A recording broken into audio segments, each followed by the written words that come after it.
Hi guys, my name is Daniel Simisola and this video is all about a tutorial about the introduction to database. So in our first topic, we will discuss the importance of database. We will understand the difference between the data and the information. And we will understand the hierarchy of data from bit to database. Different the concept of database system, and database management system. And understand the concept of transaction, its properties. And we will understand the advantage and disadvantage of using a DBMS. So our second topic is all about the ERD ER diagram, the entity relationship data model. We will set a concept that describes the structure of the database, the associated retrieval and updates on transaction on the database.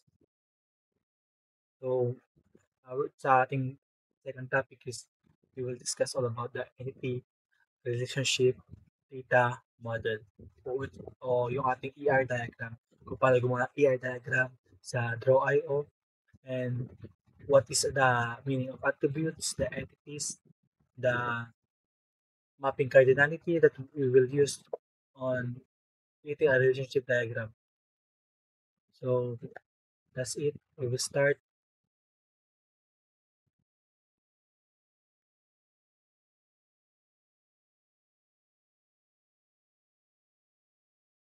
Hi guys, welcome to another video. This is Daniel Gimisola for your online tutorial. In this video, I will explain the importance of database. So our topic overview is what is data versus information, data management, database, transaction properties, database system, and data system environment, database management system or DBMS, and what is the role of DBMS, and what are the advantage and disadvantage of DBMS. So we will start our online session. So keep up and keep watching until the end. So here, I prepare a PowerPoint presentation for today's video. So first, the introduction to database. First, what is data and what is information? Data and information are closely related but distinct concepts in the context of data information system. What is data? Data are raw, unprocessed facts, and figures without context. Data can be numbers, text, images, or any other type of raw input. For example, 42, John Doe, and 01/01/2024, or what we call January 1, 2024, are all pieces of data, and data in its own doesn't convey any meaning. So this in this video on data it is a piece of a data na makikita natin sa isang information like name, the age, and the birth date of a person. So yun, that is data. Can be numbers, text, or images. It's a raw input. So wala pa siyang masyadong information doon. Para lang siyang tao. Tao lang siya pero datin ma-distinguish kung anong klaseng tao. So, next is information. Data that has been processed, organized, or structured in a way that gives its meaning or context. When data is interpreted, given context, it's become information. And the example in this is John Doe is 42 years old as of January 1, 2024. Is information derived from the raw data mentioned earlier. In essence, information is what we get when data is analyzed or processed in a way that is become useful or meaningful. So dito naman sa information, makikita natin na buo na siya. Yung mga nakita sa data, pinagsama-sama para magkaroon tayo ng panibagong information. So yun. Next, what is data management? Data management is a discipline that focuses on the proper generation, storage, and retrieval of data. Given the crucial role that data plays, it is obvious that data management is a core activity for any businesses, government agency, service organization, or charity. So ang data is focused on the proper generation storage. Sa data management, dito na-restore lahat ng data na kailangan natin. It's a crucial role that plays. It is obvious that data management is a core activity for any businesses, government agency, services, organization, or charity. So yun, that is that is data management. In this picture makita natin is what is the evolution of hierarchy of data. Kung paano nagsimula, simula sa bit, sumunod yung byte, sumunod yung field to record, record to file, and file to database. What is bit? Dito kung makita natin dito sa pictures is bit is a binary digit 0 or 1. An example of this is bits can represent any two-state condition such as on or off, but usually are combined into bytes to represent data. Dito sa bit na to, gumagamit lang ng data na 0 and or 1. And nag-evolve siya into byte. Sa byte naman, one character or another unit of information consisting of 8 bits. So mas lumaki yung data sa bytes. So sa bytes, ang example niya is 0, 1, 0, 0, 0, 0, 1. So yon, after ng byte is nag-evolve siya into field. And field is individual elements of data such as a person's first name. Example dito is pangalan. Pangalan, katulad ko, Daniel, and Ami. So yon, mas tumaas siya. Kung sa una, naging 0 and 1 lang siya, sa bit, naging 0, 0, 1 lang siya, tapos sa byte, mas tumaas, nagkaroon siya ng more than 8 bits. Ito naman sa field is, mas tumaas din siya. Naging, mas lumaki yung data niya. At pwede ka na mag-store ng pangalan. So, next is record. What is record? Related groups or fields such as a person's name and address data. Ito naman is makita natin dito, kumpleto na yung data, kumpleto na, mayroon na siyang pangalan at yung pangalan, yung lugar, at mayroon dito ang contact number. So yun, sabi ito, Amelie, 123 Hill Street, Seattle, WA 99999. So makita nito mas lumaki na yung data na kayang store. So yun, meron siyang pangalan, meron siyang streets, address, kung saan nakatira yung tao, at meron na siyang number. Contact number dito, contact details. So yun, susunod is yung file. Yung sa file naman, file is a many related records. Ito yung pinagsama-samang records ng ating data. So yun, this is many related records, pinagsama-sama siya. Kung makita na sa example, nandito na lahat. Kompleto na siya, kumbaga. Pero mas tumas pa siya pagdating dito sa database. This is a related files. Kumbaga, lahat ng files ng students. Dito sa files, isa mo lang na estudyante. Pero pagdating sa database, lahat ng records ng students is nakuha niya na. So yun, that is the hierarchy of data. Kung paano siya nag-flow from bit to byte, byte to field, field to records, record to file, and file to database. And In this lesson, we will focus about what is database all about.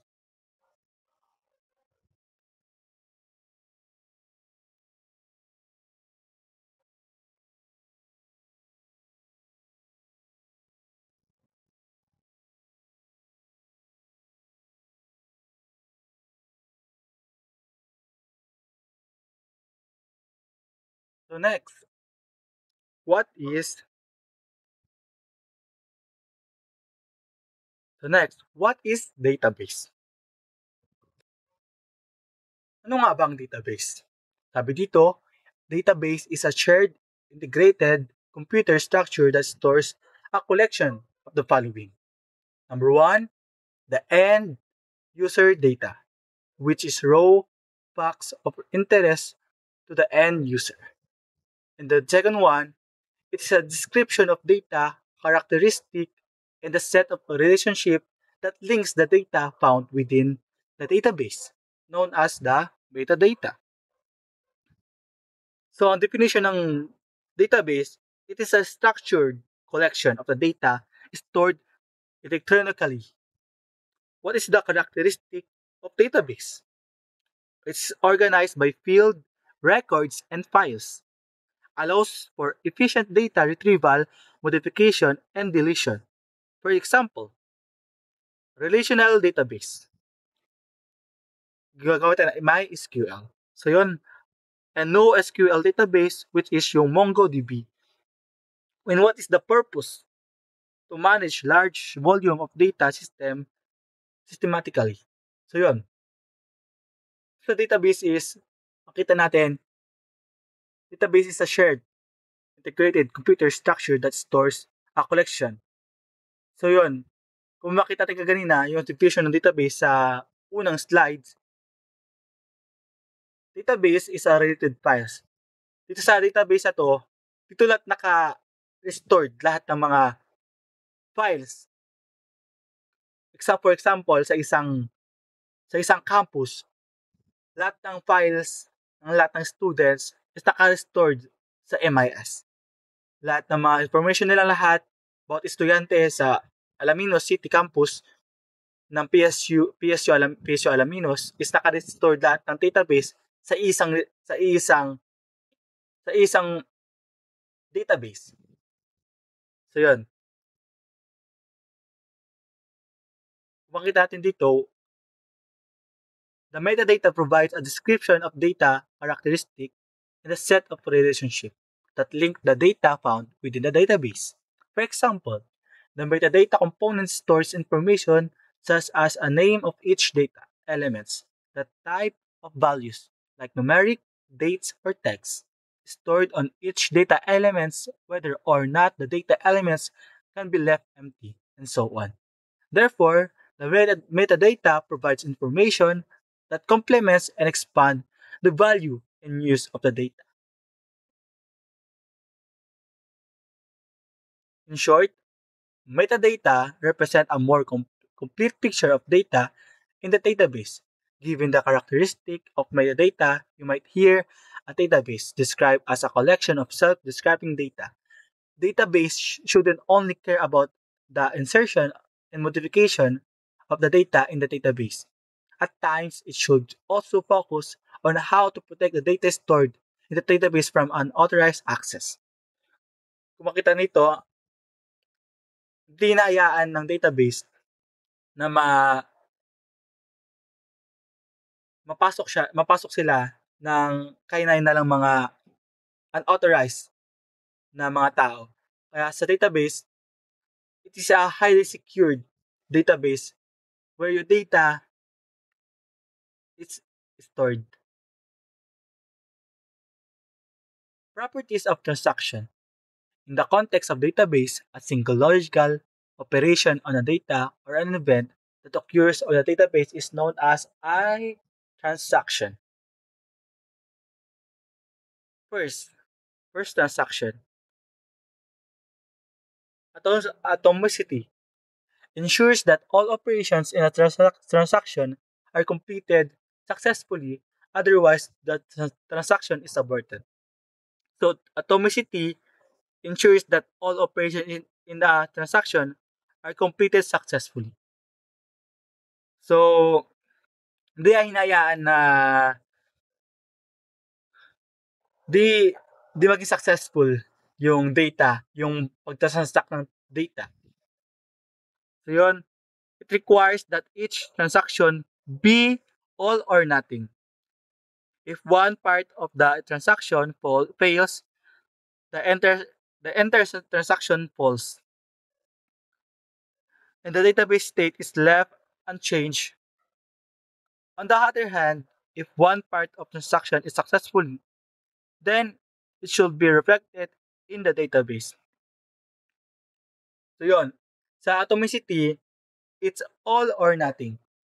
Kung nag-fail yung isa, babagsak na isa. Kaya dapat, it must be fully successful na matransact yung data sa ating database. Kaya dapat, it must be fully successfully. Dahil pag di siya naging fully successful, it may fail. Sabi nga dun sa definition niya. It may fail pag di na transact na mabuti yung data natin. That is atomicity. Next, consistency. The consistency property ensures that any transaction will bring the database from one valid state or another. So sabi dito, the consistency property ensures that any transaction will bring the database from one valid state to another. Tama nga naman sinabi niya. Pero consistency ensures that the database remains consistent before and after the transaction. So, this is a consistency, di ay inayaan na mabago yung isang data. Kung ano yung binigay mong data before, yung pa rin yung lalabas sa data after ng transaction.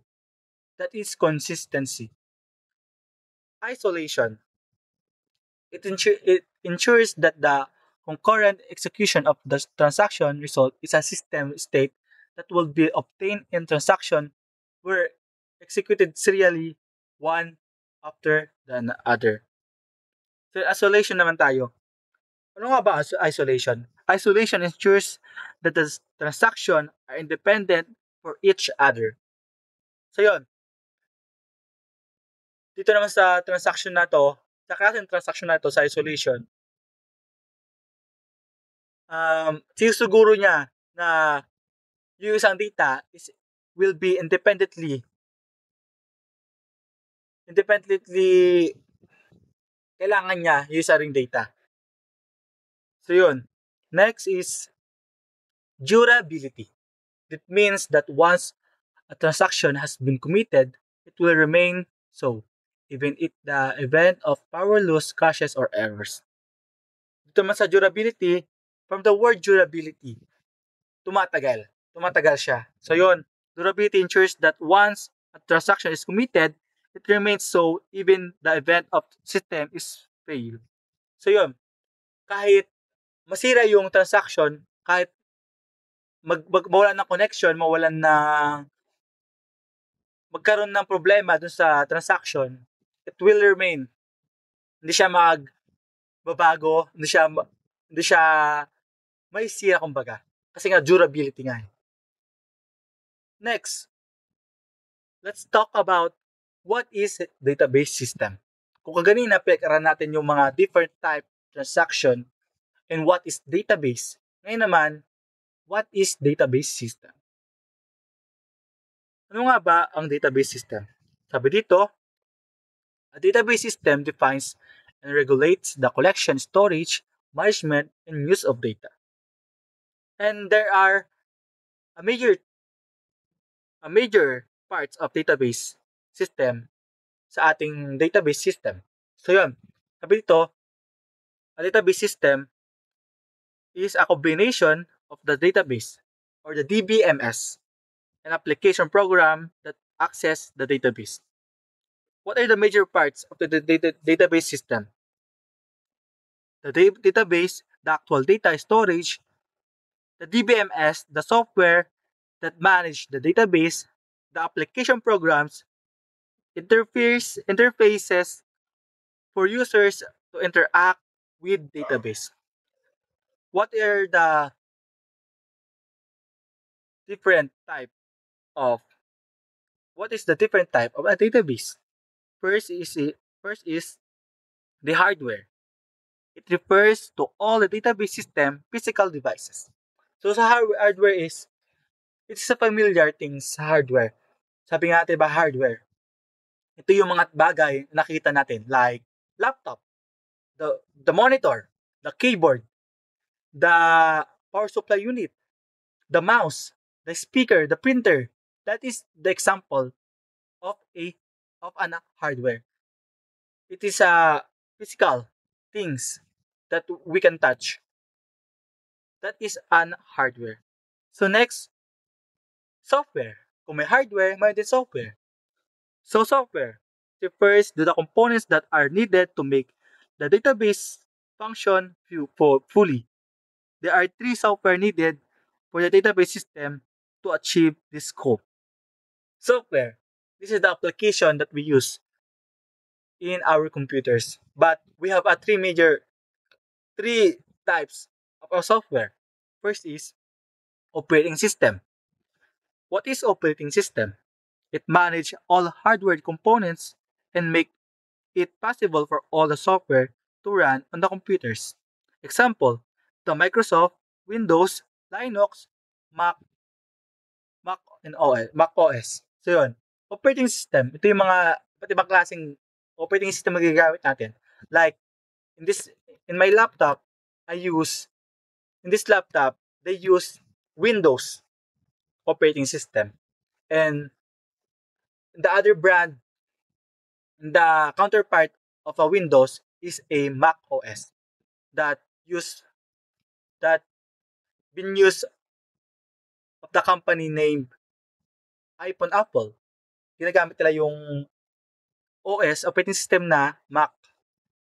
And we have a pinaka mas magandang operating system which is yung Linux. Pero para sa ating mga simpleng tao is napaka-komplikado yung gamitin. Kaya itong Windows na to it is a friendly operating system.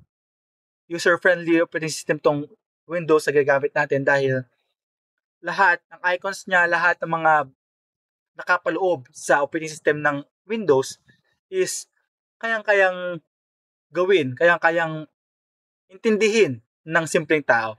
Di katulad ng mga ibang mga OS na kailangan pa talaga siyang siyagain na pag-aralan.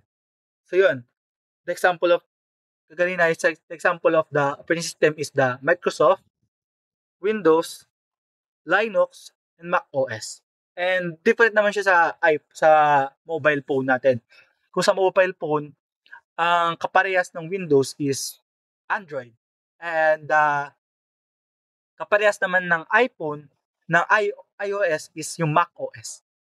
So yun, dalawang yun yung naglalaban-laban lagi. Pero ang mas maganda at ang pinaka safe na gamitin, secure na gamitin na operating system, nasasabi nila is the Mac OS and the iOS na gamit ng iPhone na company. Dahil ang operating system na Windows at yung operating system ng Android is masyado siyang maraming tao, maraming users. At maraming mga gumagamit noon, kaya madali siyang i-hack. Kaya, yun, the Android use operating system that is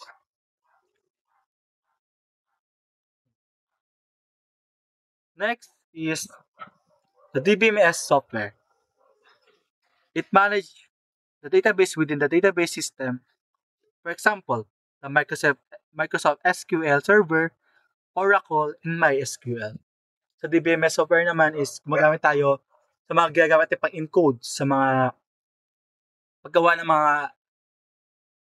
mga ERD diagram. Yung mga yun. Dito gagamit yung DBMS software. Next, the applications program and utility software. They are used to access and manipulate data in the DBMS to manage the computer environment in which data access and manipulation take place. Example, Adobe Dreamweaver, Microsoft Visual Studio, and Web Server. Ito naman yung mga ginagamit yung mga code na ginagamit natin yung mga pang-code na bagay-bagay.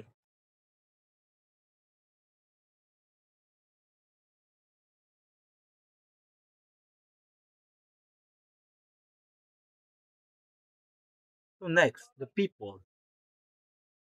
The third major parts of a database system. People. This component includes all users of the database system on the basis of job functions. These users may be described as the following. First, the system administrator. What is the system administrator? They oversee the database system general operations. The next one is the database administrator, also known as DBA.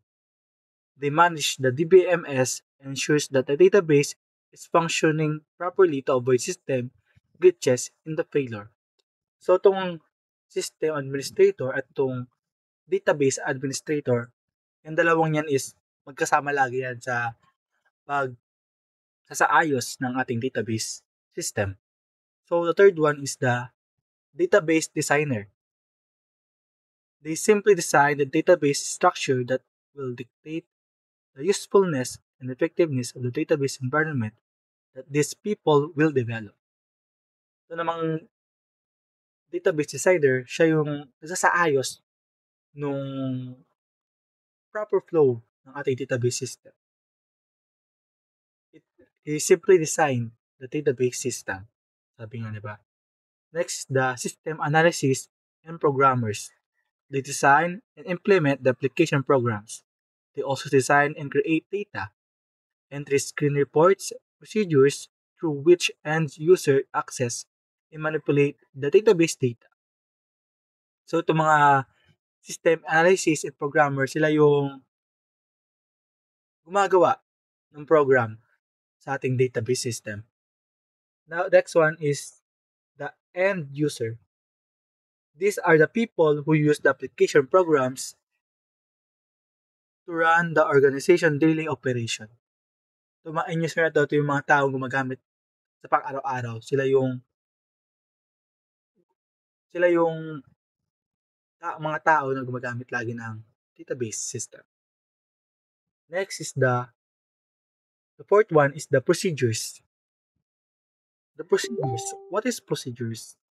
These are the instructions and rules that govern the design and use of database system. Procedures are a critical component of the database system.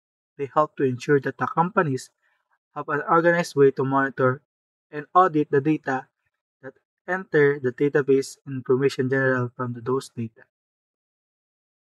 Sabi ito, sila yung nag-asa sa ayos ng pagkasunod-sunod yung mga information na papasok sa ating database system. And then last one is the data. Data.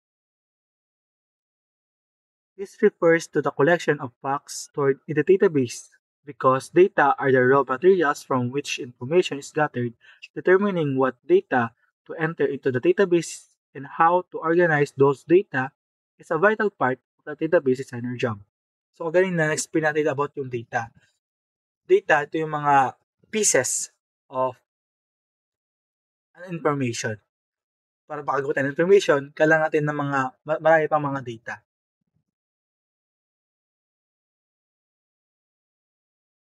Next is this figures is this is the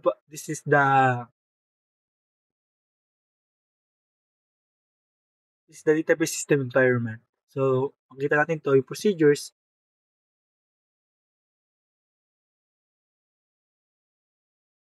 From procedures to database administrator, database administrator is nakakonekta siya sa system administrator. Then, procedures writes and enforce database administrator. And database administrator, itong system administrator, supervise niya itong database administrator. And database administrator is manage the the computer that we use, and the computer that we use is designs database designer.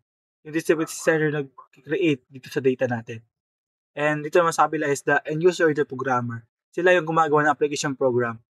Si programmer nag-write ng application program, at si end user naman yung gumagamit ng application program. And the application program is access to DBMS data. So yun, and magkakolekta yung mga yan from to hardware. So pag naglagay si end user ng mga information tungkol sa kanya, si programmer nagsulat din ng mga bagay kung saan niya, pupunta yan dito sa ating database management system. As we see, this is the database system environment. So next, what is database management system? Commonly known as DBS is a collection of programs that manages the database structure and control access to the data stored in database. For example, imagine that a database has a very well organized electronic filing cabinet in which powerful software known as database management system that helps manage the cabinet's content. So itong database management system is a software that provides an interface for users to interact with databases. And the function of it is to data definition, data manipulation, data security, data integrity, data recovery, and concurrency. For example, we use Oracle, MySQL, SQL Server. So this is the illustration of a DBMS. So you can see the Human Resources Department, Logistics Department, and Accounting Department is gather the information here in the DBMS. And data in this DBMS, dito na makita yung mga lahat ng information is sa tatlong entity na ito, which is the employee accounts, inventory, and the sale. Ito lahat na papaloob lahat. Nire-restore lahat ni DBMS lahat ng mga information, lahat ng data ng tatlong entity na ito. So what's the role of DBMS? The Database Management System, or the DBMS server, serves as the intermediary between the user and the database. The database structure itself is stored as a collection of files, and the only way to access the data in those files is through the DBMS. The DBMS receive all application requests and translate them into a complex operation required to fulfill those requests. The DBMS hide such as much of the database internal complexity from application program users. So this is the role of DBMS, the end user. We can request the data and the DBMS data management system also on this end user. And this is the database structure, the metadata, which has customer, invoice, product, to the end user data. So that's it for the introduction. To database. So again, we have advantage and disadvantage of a DBMS. First, the advantage is it improve data sharing. Sabi nga, di ba? Kasi nga, masasaayos lahat ng information, lahat ng mga data na kailangan natin is in-store lang siya ng DBMS ng iisa. So, yun. Better data security. Next, reduce data redundancy, enhance data integrity, centralized data management. And the disadvantage of data management system is complexity, cost, performance in certain cases. Size, DBMS can be resources extensive, requires skilled personnel. So, ito yung mga disadvantage ng ating database management system kasi hindi siya basta-basta na napag-aaralan. So, summarize all the key points covered this session. We have let's let's recall all the all the key points of this session. We have database information. We talk about what is data and what is information. The data management. We talk about what is data management, the hierarchy of data, the database, what is database, properties of transaction, atomicity, which is atomicity. We have a 7 properties of transaction: the atomicity, consistency, isolation, durability, and that's it. And what is database system? Database system. We have this is the database system, the major part of the database system. The hardware, software, operating system, DBMS software, application program, and utility software, people, procedures, data. And we see about what is database environment system and what is the role of DBMS. And that's it. The disadvantage and the advantage of a DBMS. So that is our first topic for today's video, the introduction to the database. And the next video is all about the entity relationship diagram. We will talk about what is relationship data model. What is entity, what is the attributes, and paano gumawa ng ERD diagram.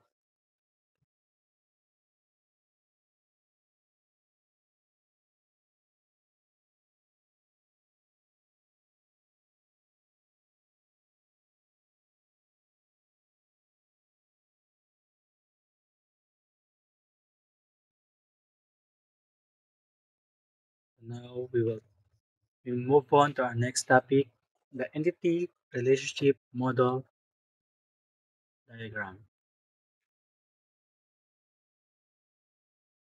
So this is our topic, our next topic. It's all about the entity relationship data model. So the conceptual data model is a set of concepts that describe the structure of the database and the associated retrieval and update transaction on the database. We have the entity relationship model. We have entities, attributes, and relationship. So this is our entity. This is the example of our entity. The entity type is the employee. The name of the table, employee. And we have the attributes, mga katangian niya. Ito yung mga attributes niya, the SSN, the last name, first name, the address, and the city. So yun, nakapaloob dito yung mga primary and the primary tapos mga foreign key. Entity types. We have entity types. The weak entity. An entity type that is existence dependent on some other entity type do not have their own key. Example, the employee are dependents. Ito yung mga entity type na dumidepende lang sa sarili nila na entity, which is our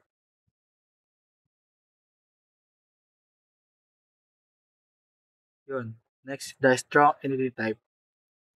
An entity type that is not existent dependent on some other entity. So yun. Next, the attributes is the pieces of information about the entities. Ito yung mga information ng ating entities. So yun. Analysis must, of course, identify those proposed application, give rise to record items of the data in the database. The characteristic of attributes is attribute name, the domain from which attributes values are taken, whether the attribute is a part of the entity identifier, whether it is a permanent or time varying, whether it is required or optional for the entity. The type of attributes. We have a simple, composite, single-valued, multi-valued, and derived attributes. We have a single components with an independent existence. The composite, multiple components each with an independent existence. We have a single value, hold a single value for a single entity. Multi-valued, hold a multiple values for a single entity. We have a derived attributes. Value is taken from a related attributes. For example, simple and single valued. The example of this is a gender or the civil status. Simple and multi-valued, its example of this is a phone number. So the composite naman is the example is the name. The composite and multi-valued naman is yung address. We have a mapping cardinality.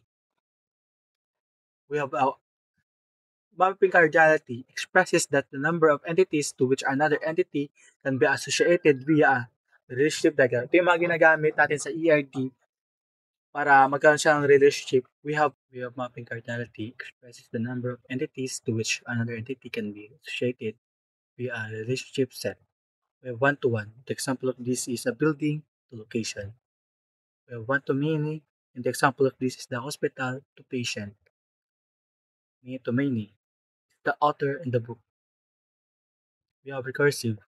This is the manager and the employee relationship.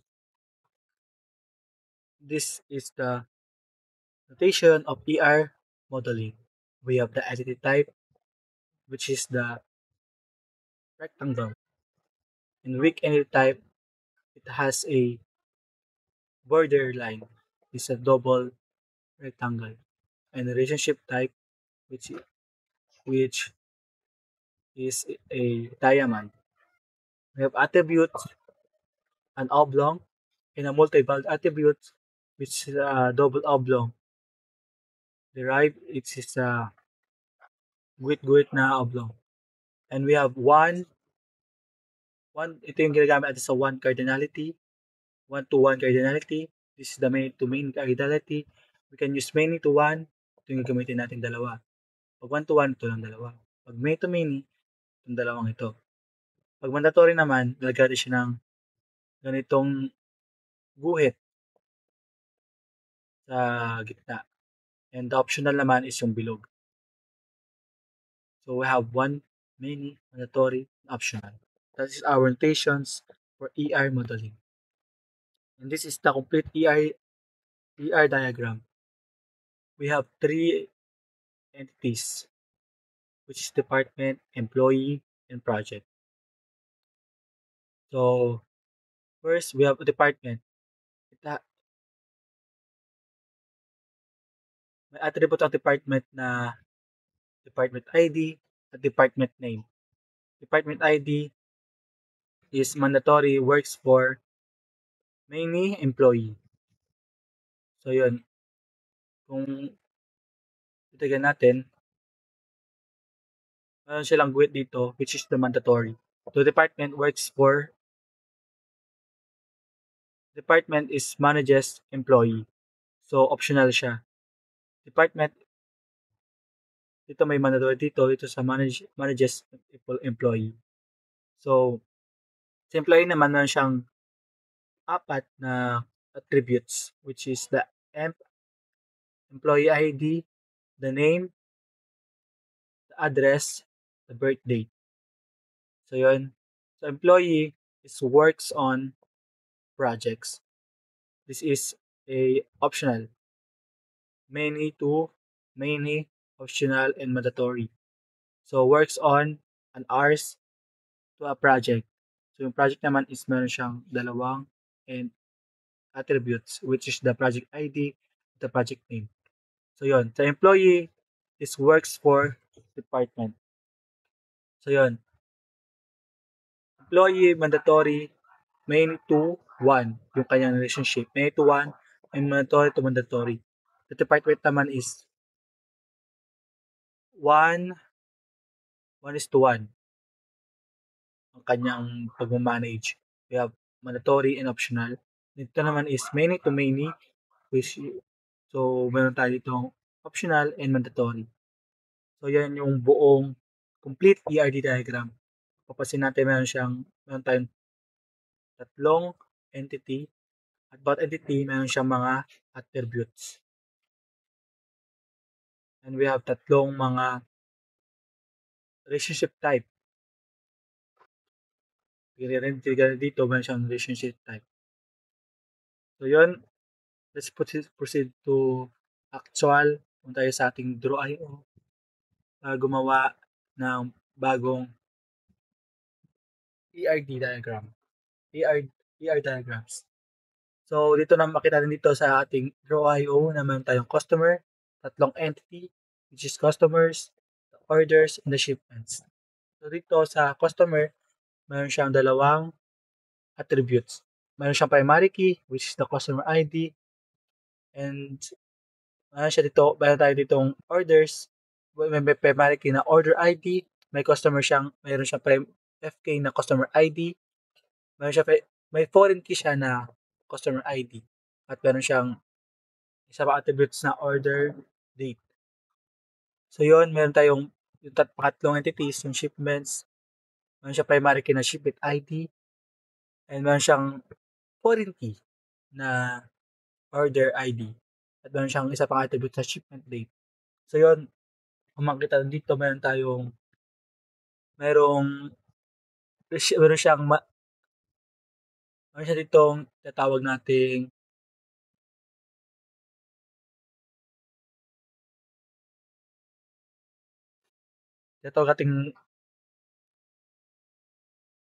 mapping cardinality.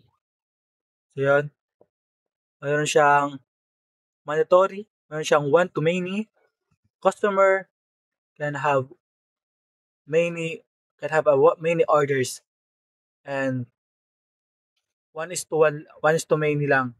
Then yung ano niya dito.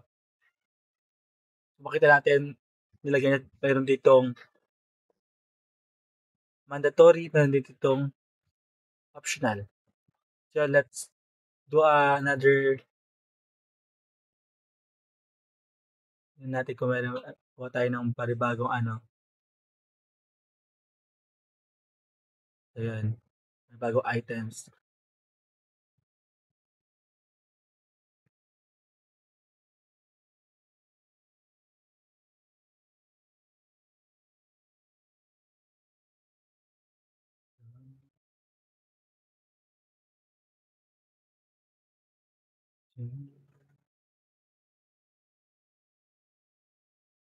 So let's open another diagram in Draw.io to make a diagram, an ERD diagram. We will create a new, let's create, yun, click create, then makita natin man tayo ito, pwede natin yung entity relationship. So yun, let's put some table.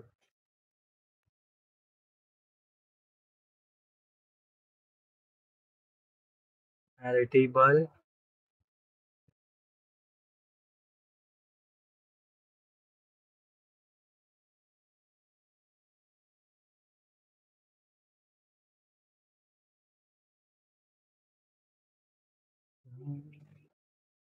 And another table. So we have three tables. We have three entity. Table 1, table 2, and table 3. So yun, atin gagawin yan. So we will use a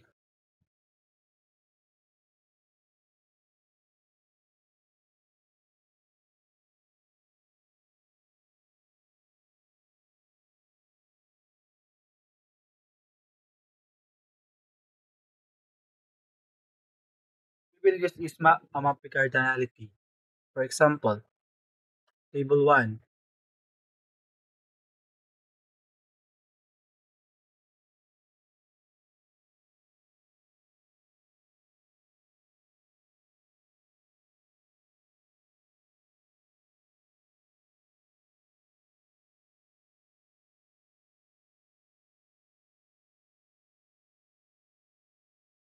So, dito sa draw ay makita natin meron tayong 0 to many, we have 1 to many, 1 to mandatory, 1 mandatory, 1 to 1, 1, 0 to 1, we have many to many, 1 optional to many optional.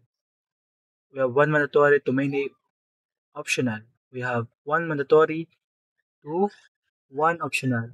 We have 1 mandatory to many mandatory. We have 1 optional to many mandatory. We have mandatory to mandatory. We have many optional to many mandatory. We have many optional to many optional. So, yun yung mga ating magamit natin na mapping cardinality. So, yun.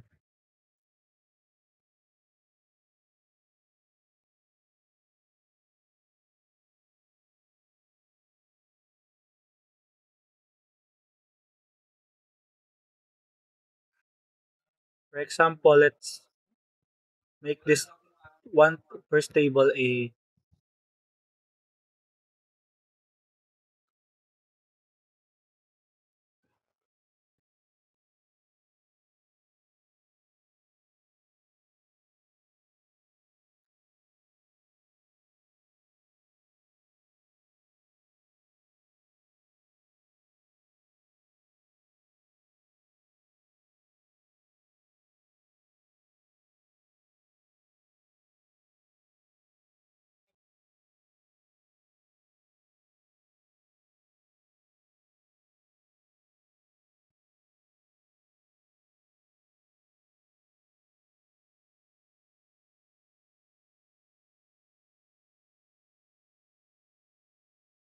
this this row, then make this.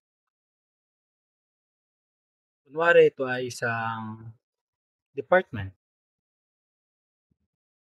ay school.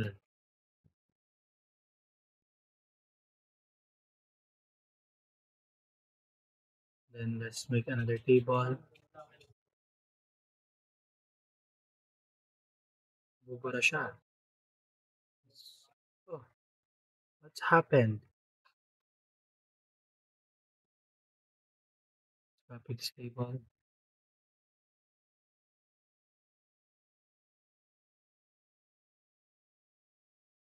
So, make this student.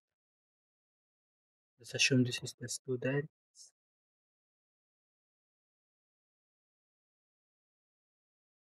So, yan. Dito mo tayo sa dalawang entity. So,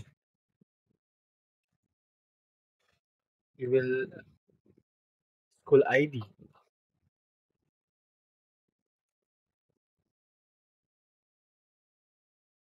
And this is the student naman, student ID, the primary key. So, the location, lagyan natin ng sa school, abang mo yan sa school. Lagyan natin ng faculties.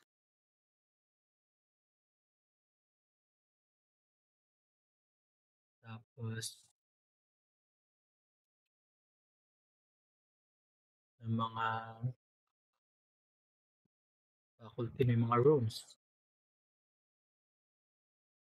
Sa student naman, dyan yung kanilang age, address,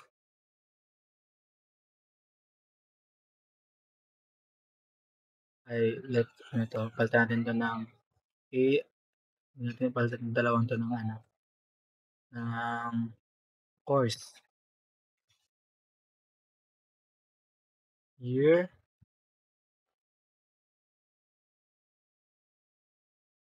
tapos Yun, yun lang muna.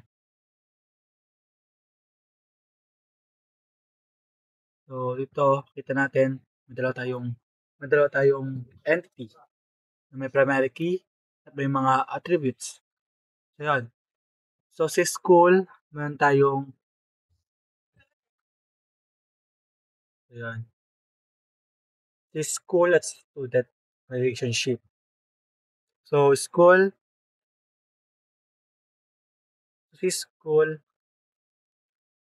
can assist one is to many, mandatory.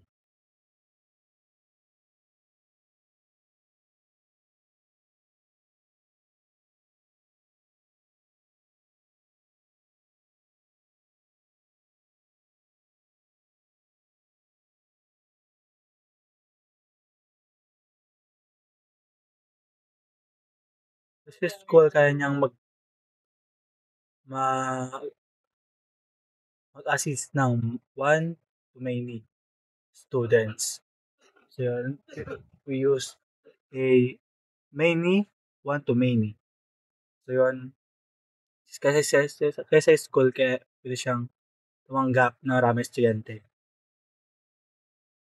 Kasi student naman, yun yung simpleng paraan ng ating paggawa ng ating ER diagram. So, meron pa tayo isa.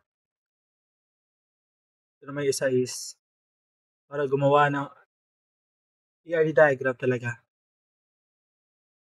Gagapit naman tayo dito ng mga shapes tulad ng rectangle, oblong, ellipse, ng diamond, at ang mga cardinality, mga mapping cardinality. Mamaya. So, yun. Una, meron pa tayo tatlong entity. So, yan, tatlong entity. Lalagyan lang tayo tatlong rectangle para mag-represent siya na entity. So, yun. We have unang-una, the department,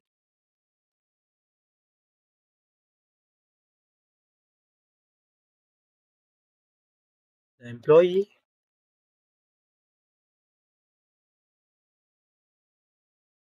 and the activities.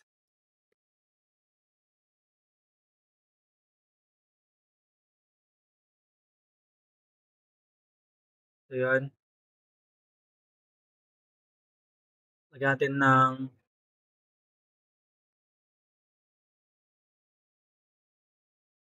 attributes ang bawat entity. So, yun.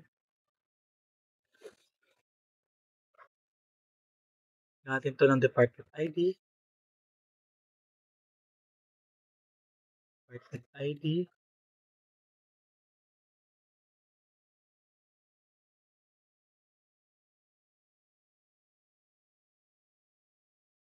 Ito naman, lagyan natin siya ng department name. So, yun. Yan yung attributes ng ating department.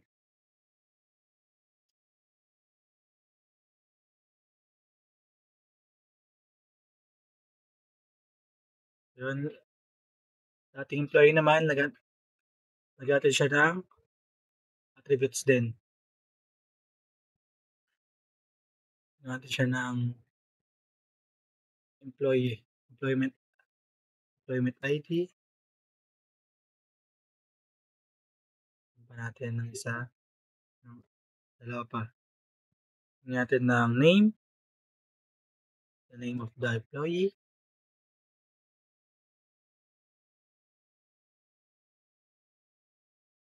Lagyan natin ng ellipse, lagyan natin ng address.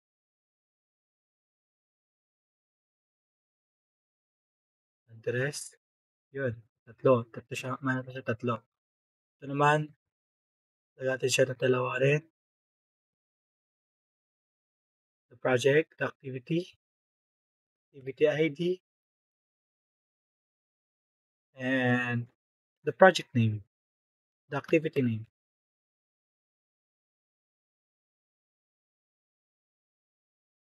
Yun, lagyan natin siya ng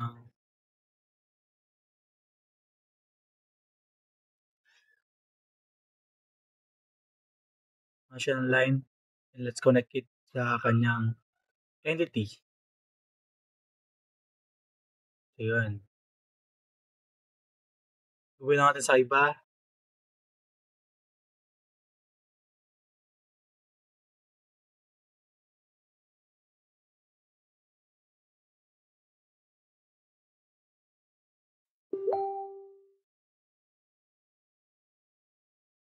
Yun, connected na siya. Wait lang natin yung entity. Attributes sa ating entity.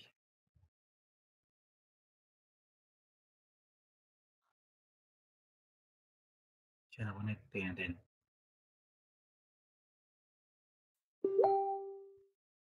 Sorry guys, wala tayong mouse eh.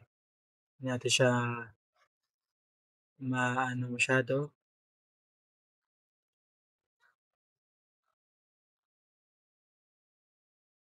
Next, sa ating activities, lagat siya ng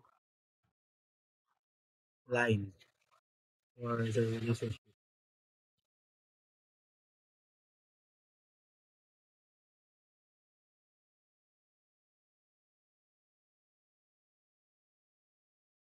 So yun. Tapos na. Then, pag meron na siyang mga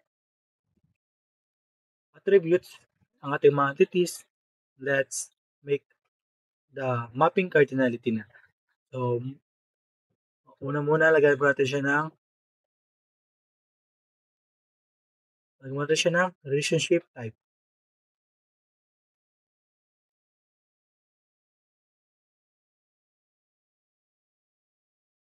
Relationship type. Lagyan natin siya ng relationship type.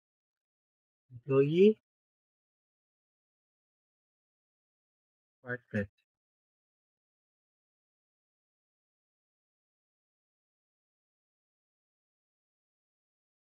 Employee to activities.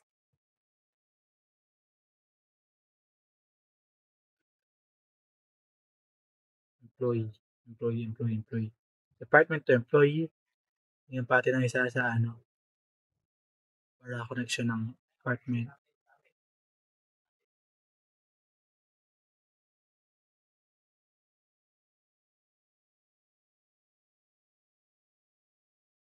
Yan. Ito, lagyan natin siya ng works for. Because employees works for department.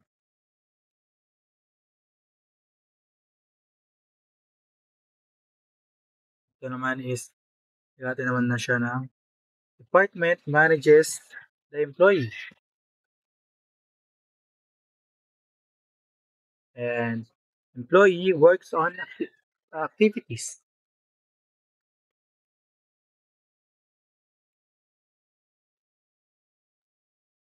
So, okay na lahat. Lagyan natin siya ng ating mapping cardinality na 1 is to 1, many to many, 1 to many, mandatory, or optional.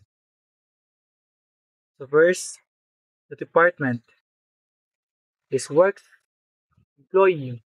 Department manages the employee. So department po tayo, natin siya ng optional, optional to many. Optional. Let's find optional.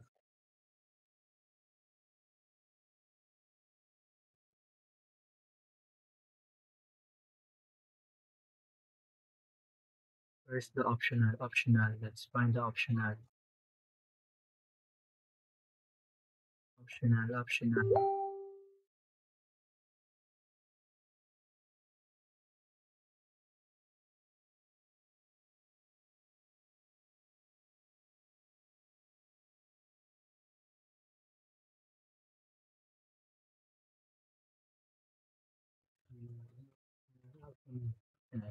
Optional.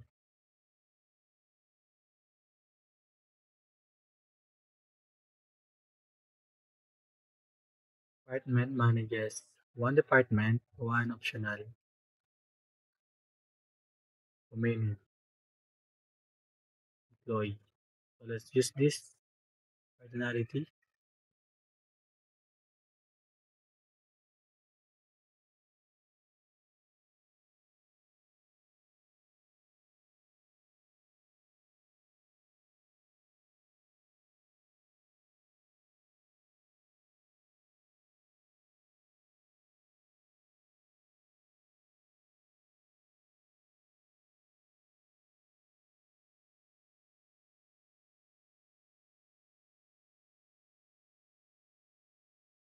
Oops, sorry for the interruption.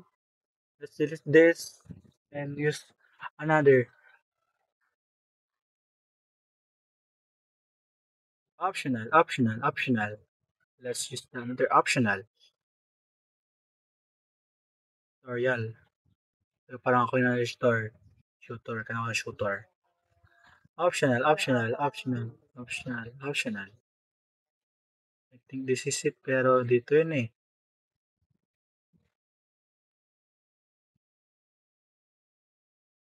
Let ano lang muna. Tumawag tayo ng ibang ano. Yan. Wala tayong manap na ano eh. Proper.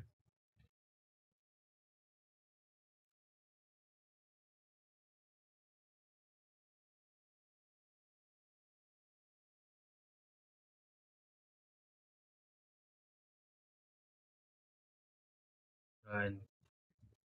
Kaya ko lang siya ng ano. Ng basic. It's fine. Small. O kaya bilog. Para sa pagpapaano ng ito. Yan. Let's use this for a optional sign.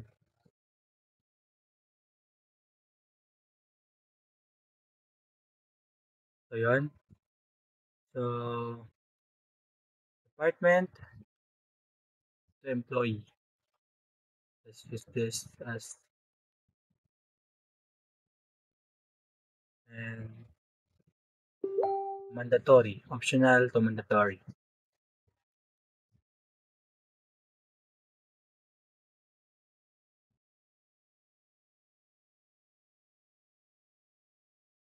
Sorry po, mabagal tayo ngayon. Ayun, that's it for the department to employee. So next, employee to department naman tayo. Kasi employee works for the department. Ayun, we will use a 1 is to many. 1 is to many. Not many. Many mandatory. So, many mandatory.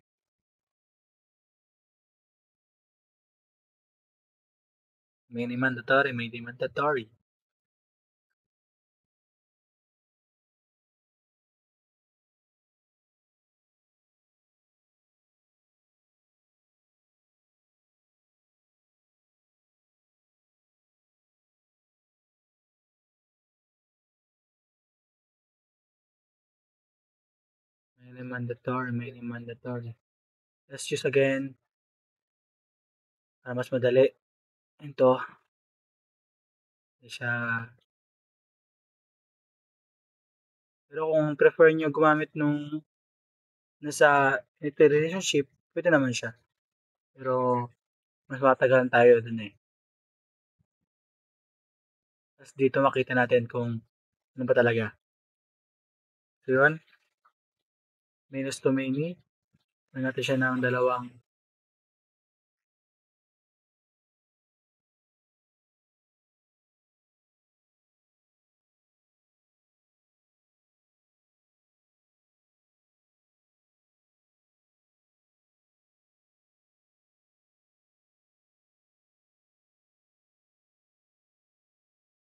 experiences.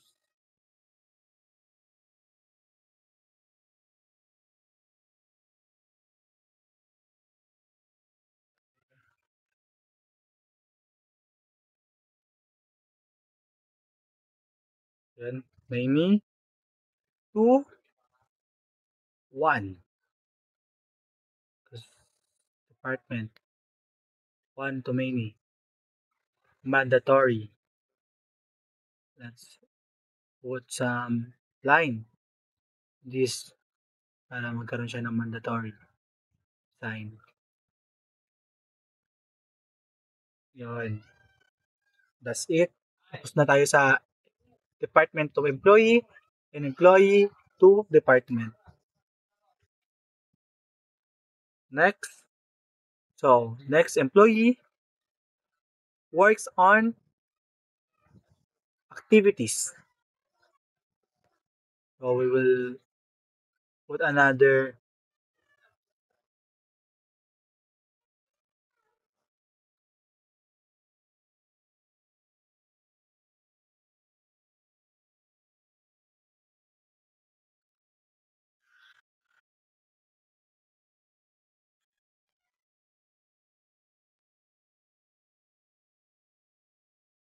ayan,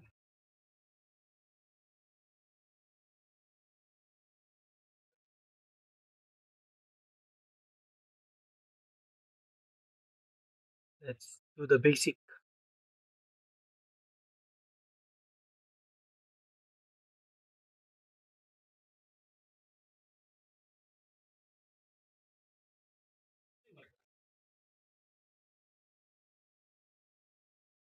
Nawala.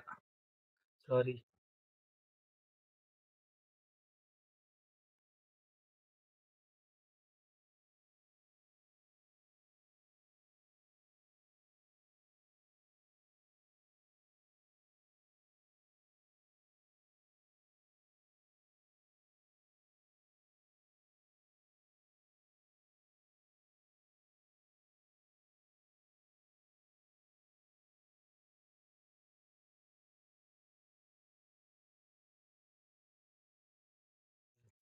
Make some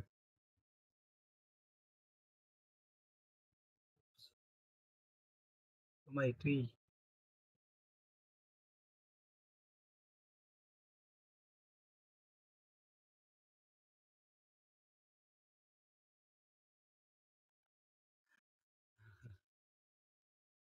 I'm so happy. Let's do this again. Made mandatory. Works on activities. That's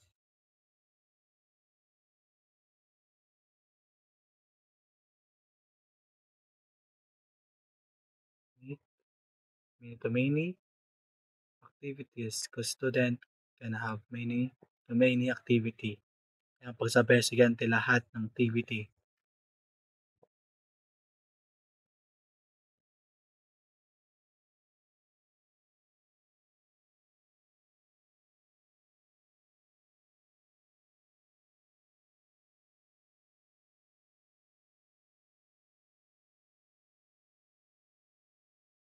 Let's assume that is meant to many because I already try my best.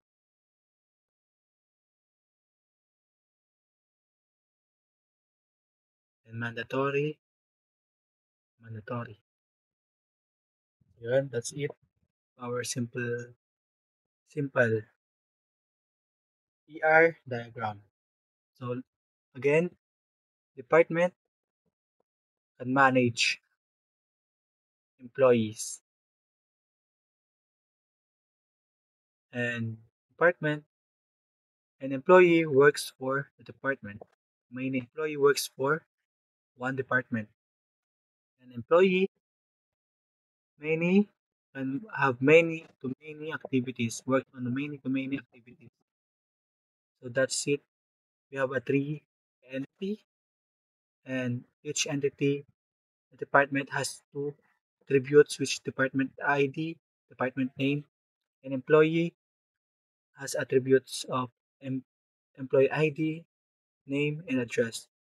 And activities has and the activity has a two attributes which is activity ID and the activity name. So that is the simple ER diagram. So we have a lot of example of this, but this is the very usable ER diagram example. So that's it. Hope you like it. So yun lamang ang ating basic step on how to create an ER diagram. So again, let's recall our topic for today. Our next this topic is about the entity relationship data model. We talk about the conceptual data model, and we have the entities, attributes, and relationship. And natin yung mga what is entity and what is attributes. We have two entity types, the weak entity type and the strong entity type.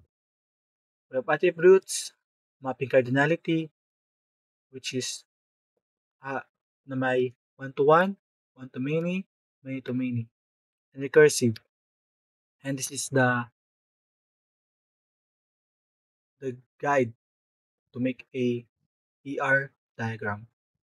We have entity type, which is the rectangle, weak entity type, meron siyang dalawang rectangle, may rectangle pa sa loob, may cover siya, meron siyang border, at sa relationship naman is diamond, at sa attribute naman na tayong ellipse, oblong. At sa multivalue naman, may tayong double ellipse, tapos sa drive naman meron tayong dotted ellipse. Tapos, ito yung mga mapping cardinality natin, which is 1, 1, many, mandatory, and optional. You can use this over and over.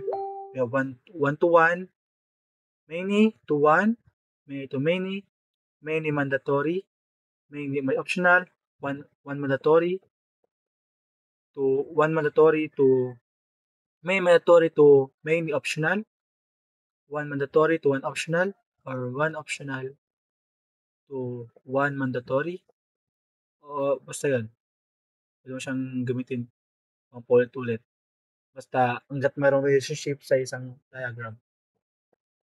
So yun, this is yung katulad nung ginawa natin kanina na ER diagram, basic ER diagram.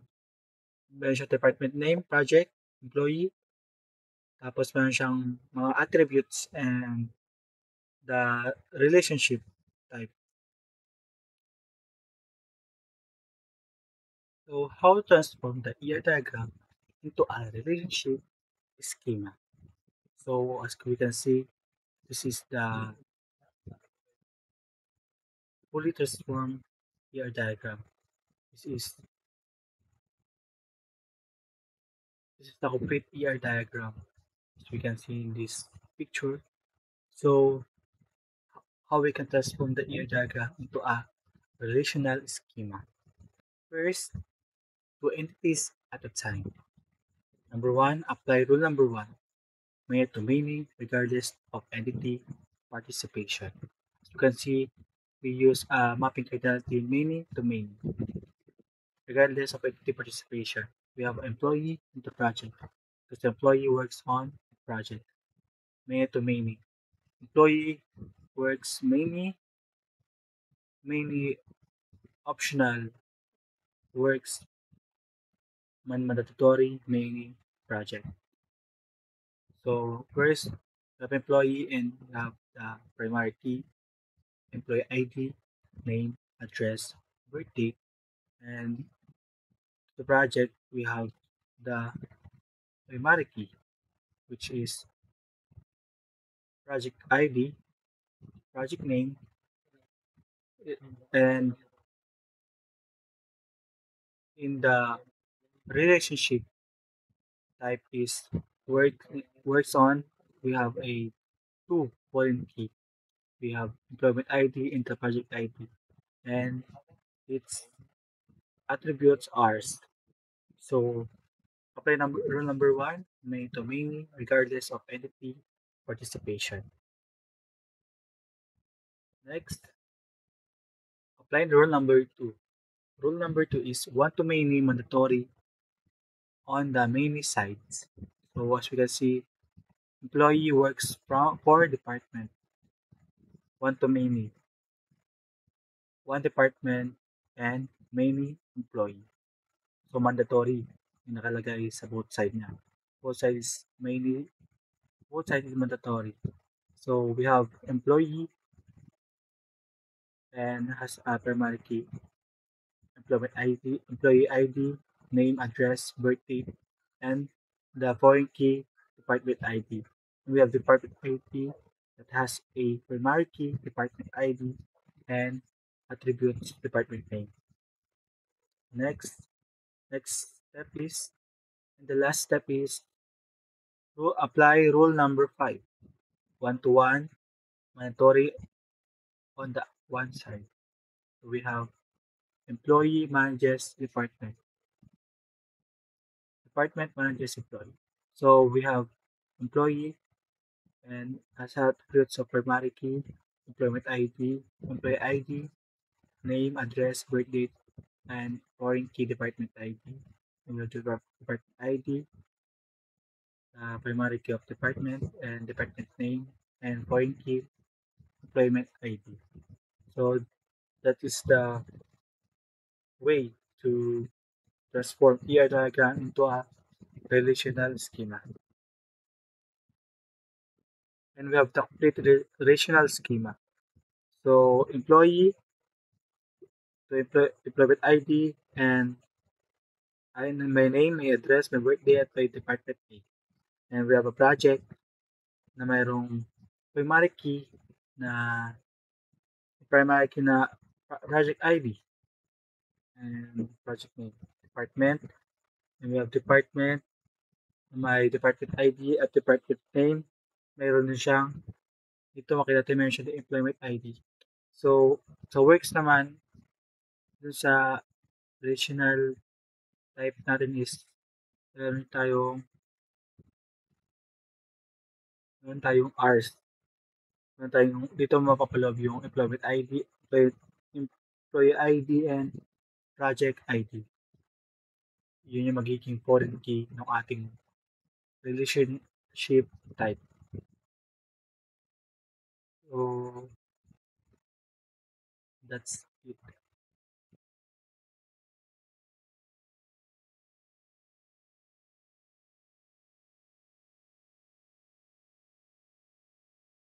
So, we will discuss about the DTL command. So first, we'll open the XAMPP control panel and we will start the MySQL. Then after we start the MySQL, let's hide this. Then we will go to the command prompt. So, hanapin natin command prompt, search lang natin ng CMD, lalabas na ang command prompt. Then, after nun, just click the command prompt, then, tara, yan na. Yung mga basic lang na ginawa dito, kaya nito, cd flash, cd XAMPP, cd MySQL, cd bin, then MySQL slash root, root, the password, the localhost, then just enter, double enter lang, then proceed to another step, which is show tables.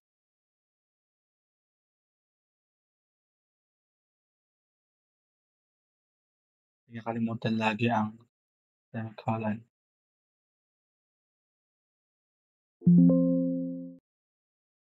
Database selected. So,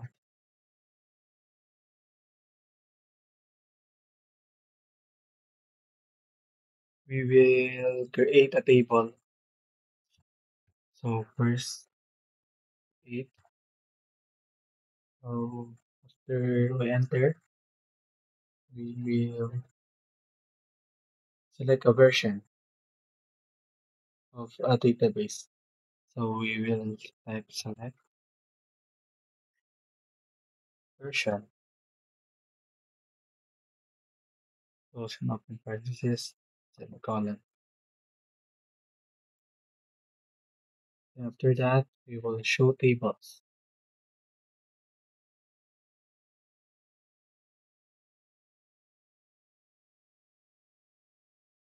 Show databases.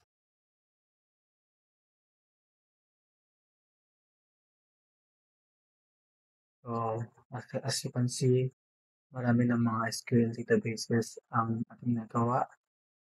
So We will proceed to use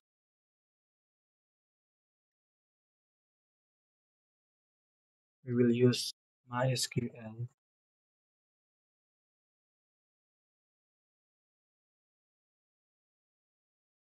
database database one. Then we will use this table. You can see number one table, database one.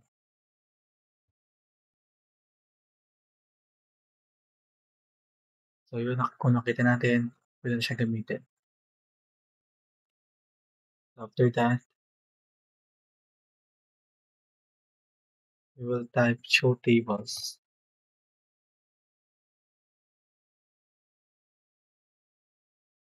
See the tables.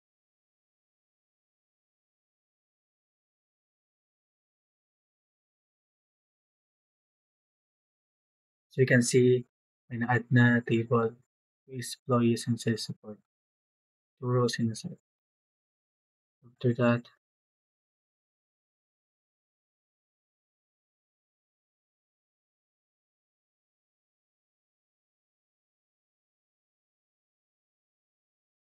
we'll create data, we will create tables, personnel,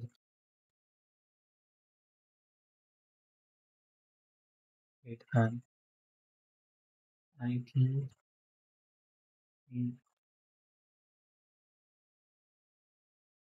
11, assign, well,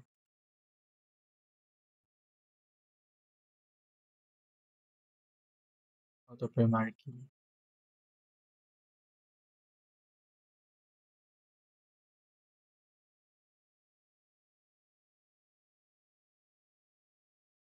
and set auto increment,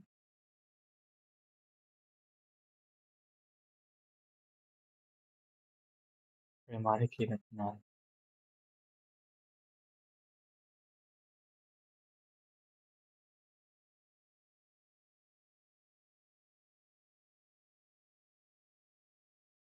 Then favorite number,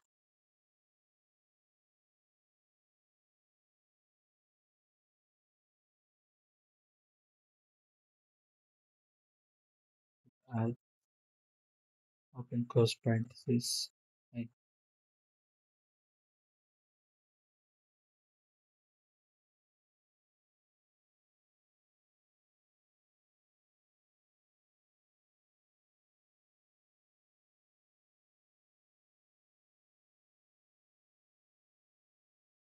favorite number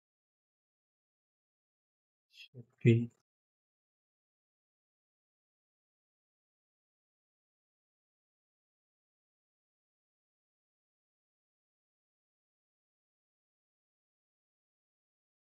filter int 10. Maximum is 10. So not null. And email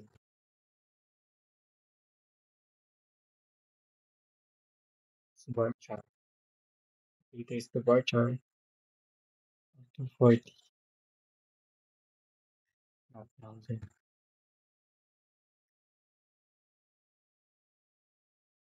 So that's it.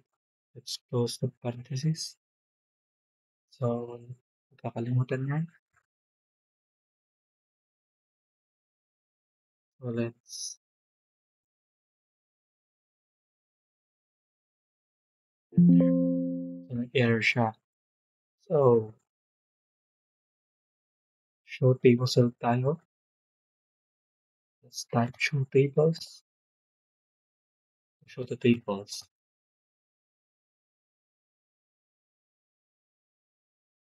Then describe personnel.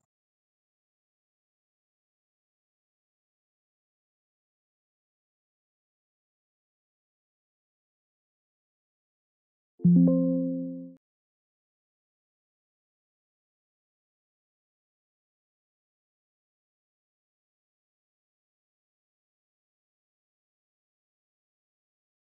try describe employee because we will not doesn't exist. Problem is let's use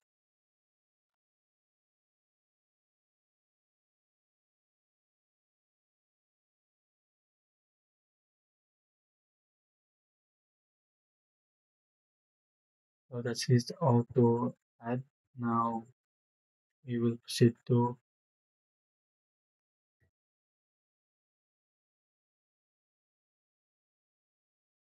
we will show tables. Let's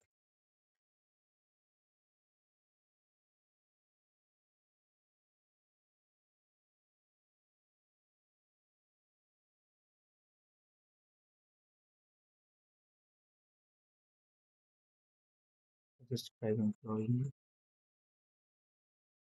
as to serve employees with S.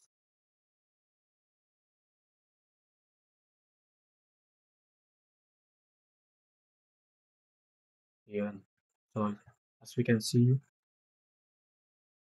the table employee has a type, field and type, which that's field ID, name, favorite number, email, and contact. So may laman na siya agad. Kasi nga, itong table na to is nagawa natin noong nakaraan. So this table has a value na. Yung meron na siya sa loob.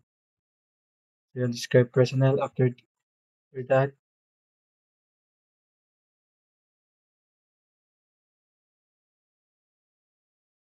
Let's see select. Let's just select all from employees.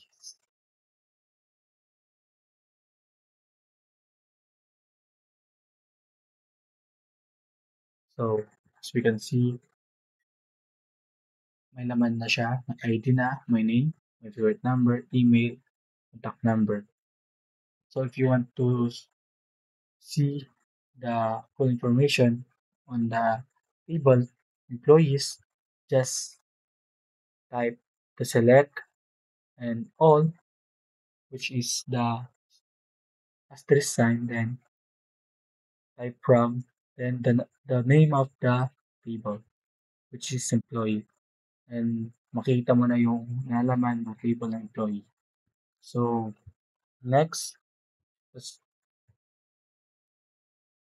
naman ay kung paano mag-insert. Let's do insert. So, let's type insert into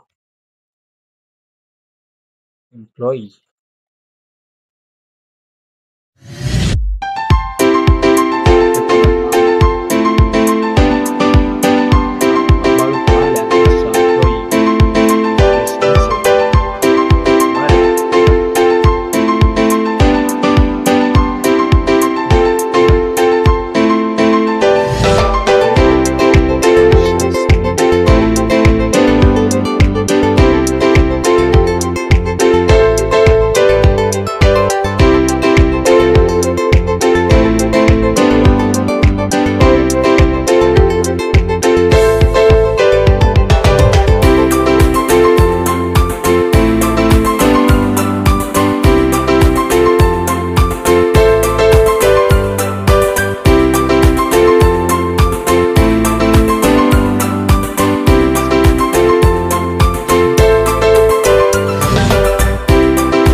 email is Daniel123 at gmail.com.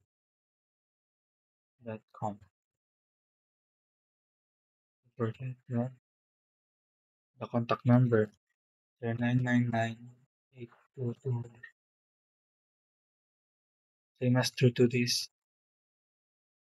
we will use this sign.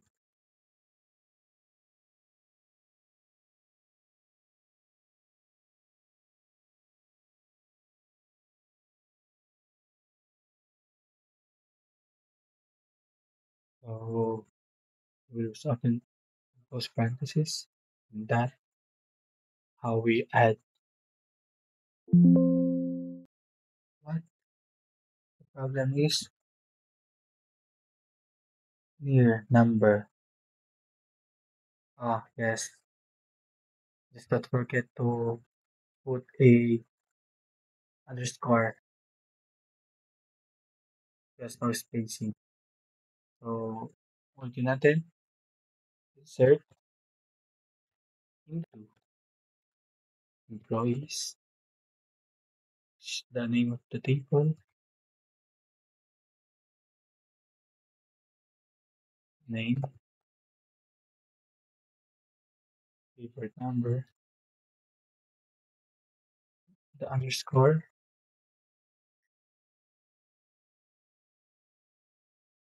Email. The contact number.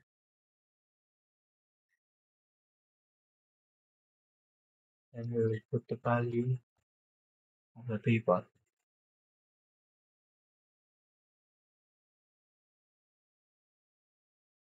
Sample done.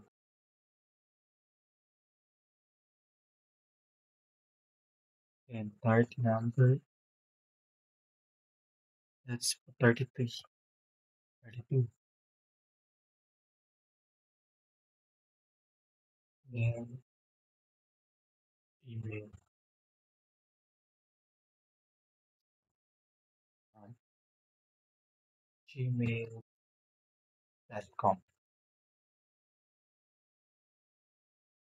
Then let's put this comma the number 9987451 and close. Let's see. Let's try again. Line 1.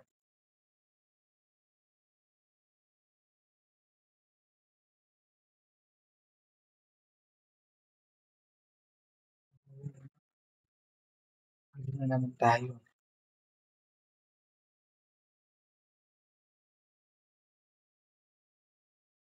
That is the way proper way of how to insert a. Kasi ito, comma lang yan. Basta, that's the way how to insert a record sa file. So next is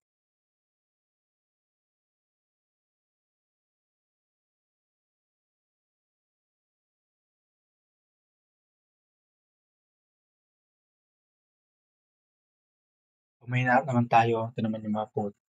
So, like, select all from employee,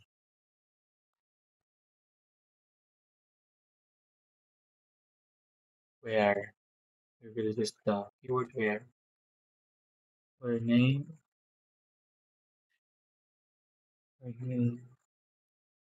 not like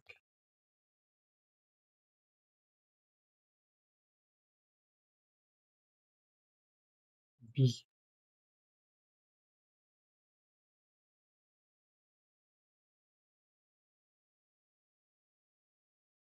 Use the percentage. That may not tayong mga bagay-bagay. We will use this. Sounds like B.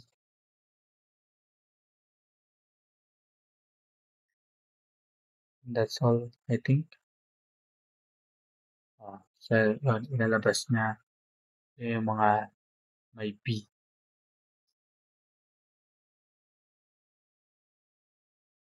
yung mga walang P, not like P. So next, pag natin yung contact number, kung naalala natin is yung dulo ng contact number, we will use this. Ulit natin, select all from employee, which is the table where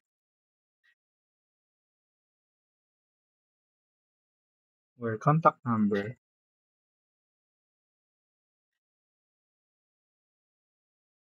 like, huwag kayo like nyo naman. Kung gusto nyo hanapin, yung number na nalala natin, you will just do like,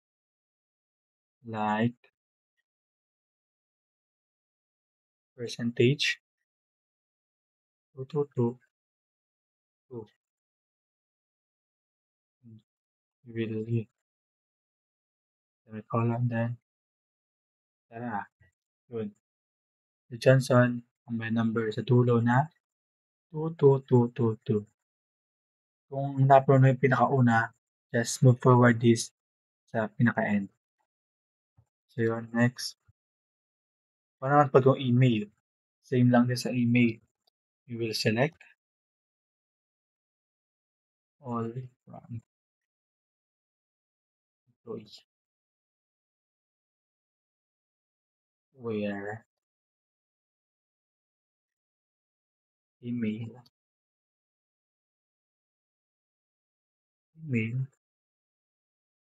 like like percentage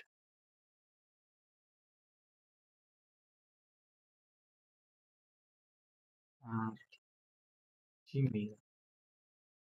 Kung na-police Gmail yung huli, this example natin is may mga Outlook siya. Ayan, we will organize yung Gmail. We will find yung may Gmail lang sa dulo. Gmail.com na dulo. So, let's enter. So, yun. Makita natin, lahat ng labas niya is may Gmail sa dulo kasi yun yung na. So, yun. Paano ang pagpangalan? So, we will select all from personnel where ay, pala yung pangalan ng ano niya. Pala personnel yung pangalan ng it's employee.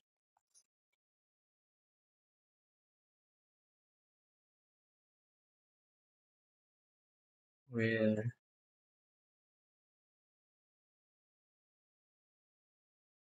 name, we will use the exclamation point when we find a name. Say Ruby. Let's try John. Find John. So let's enter.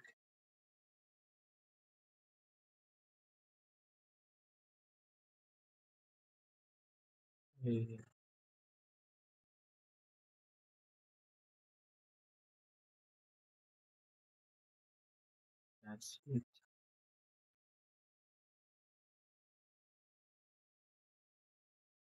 So that's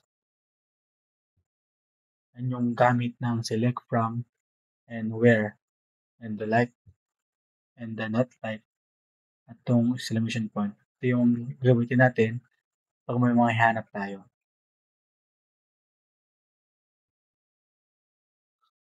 So let's find another.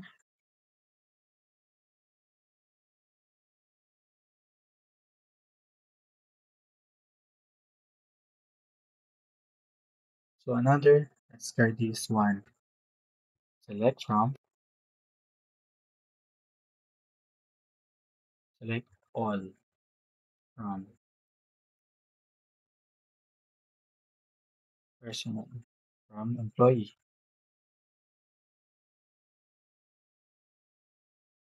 where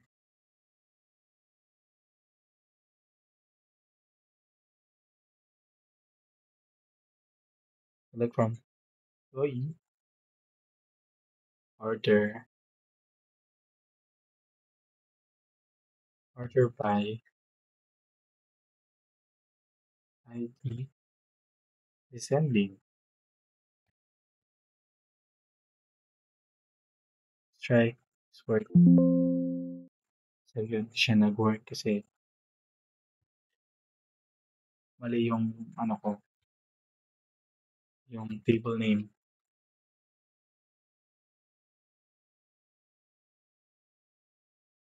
Kaya dapat talagang hangga't maaari, huwag nating kakalimutan yung table name. Kung ma-S ba or walang S,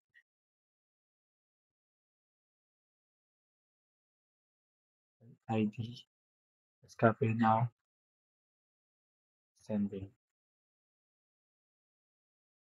That's it. Tara, kung mapapansin natin, i-arrange siya from descending to ascending. So, pinakamalaki sa pinakababa. Same as true sa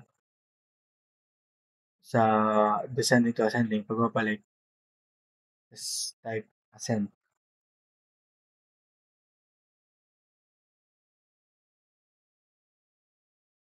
So, that's it for today's. May pa tayong mga gagawin. So, yun lamang yung mga basic ng MySQL command ito sa ating command prompt. So, just don't forget the code, the basic code. Select the describe the show of the papers and show database. So, yun lamang ating video for TML commands. So, hope may tayo at meron tayong napulot.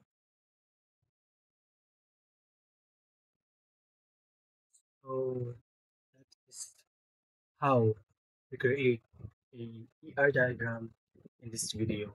Hope you enjoy our tutorial video for today. So, I hope na ma-upload ng mga video this coming days. So, about sa database. So, maraming salamat sa panonood. Sana meron pa kayo sa database na apply.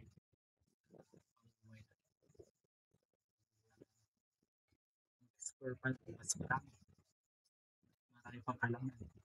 Sa so that is all for today's video. Hope you enjoy and learn somehow our topic. So sa ating next video, we will upload again kung meron pa tayong oras. Kaya stay tuned. Just hit the subscribe button and hit the notification bell for more updates. So maraming salamat sa panonood.